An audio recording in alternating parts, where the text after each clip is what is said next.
So Chiron's moving into Taurus on June 19th, albeit being temporary because it moves back into Aries in September. When you hear astrology TikTokers say that nobody can tell you what Chiron is like in Taurus, they're not right. Because the last time we saw Chiron in Taurus was from May of 76 to June of 83, and then we saw it again in November of 83 to April of 84. So we definitely can look back on that transit and see what it was like, but to say nobody on this app will be able to tell you what Chiron and Aries is like is a little fucking weird. You act like there aren't astrologers that don't exist that can tell you what was going on during that transit because they were alive during that transit, but okay.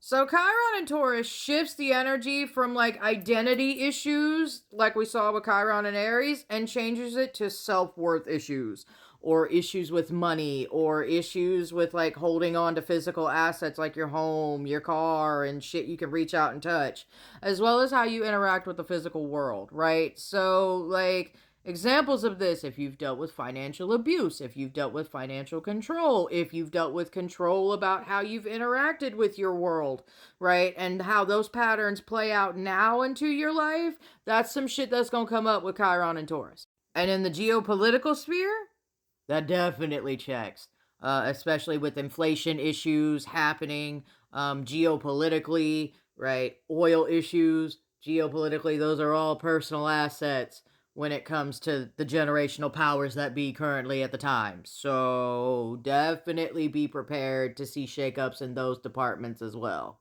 Now, if you have placements in Leo, Aquarius, or Scorpio, you're going to be experiencing a square at some point from Chiron and Taurus transiting wherever it's at in your chart, or you're going to experience an opposition if you have Aquarius placements. Now, we have to remember, Pluto is in Aquarius.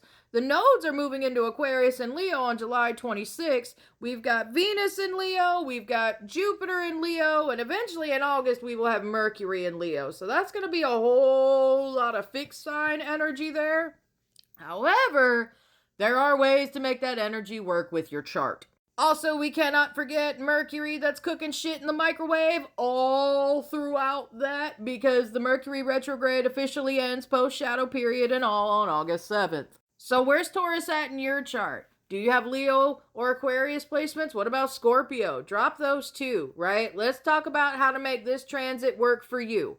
Also, I have 25% off all of my live astrology readings, my basic natal chart reading, my mini astrology, and my mini tarot reading, all for 25% off. If you go to my website and use the code MERCURYRX at checkout, that lasts all the way until August 7th. Let's transmute this energy and make it work for you based on your chart, and let's have you operating in the energy that brings you the most out of it. Okay, bye!